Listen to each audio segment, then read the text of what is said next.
French knots can be tricky, and I will start working on this line first, which will be a line of double French knots.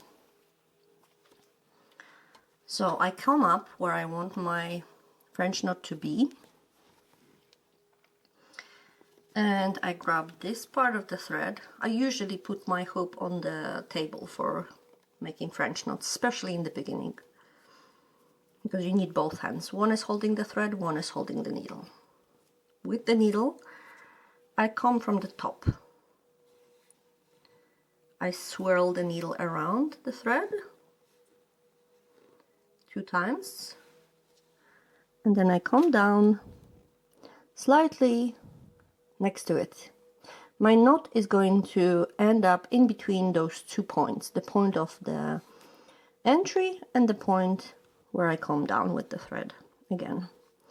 So now is important. I put the needle just halfway through, and I tighten a little bit the thread that I have here on the left side, and I pull it down.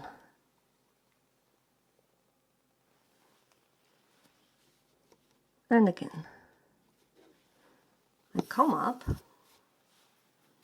I hold all this working thread, all the loose thread, towards me. I don't keep it to the top. Some people like it like that, but I prefer it to be down. Again, the needle around the thread twice, and then I come down slightly next to it. Tighten the thread, keep it tight until you pull all the thread to the other side. Once your thread is on the other side, there's no way of tightening it. It's a knot. I don't recommend it. So the thing you need to remember for sure is 1, 2 time this movement. This will determine how tight your French knot is.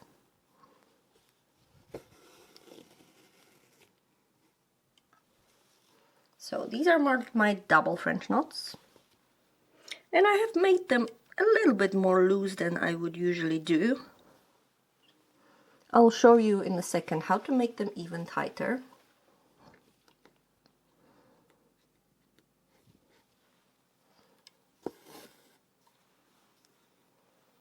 Now to the single French knots. That's just 1 twist around the needle. Come down, keep the thread when you pull it down. Come up 2 times, you see, 2 swirls on the needle. Go down, tighten,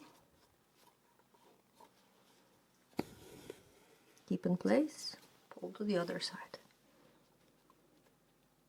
And the final French knot is triple. 1, 2, 3.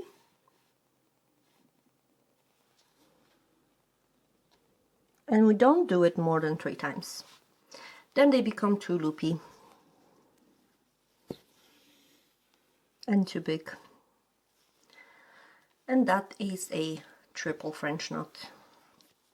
This line and this is for you to test out French knots with 3 strands.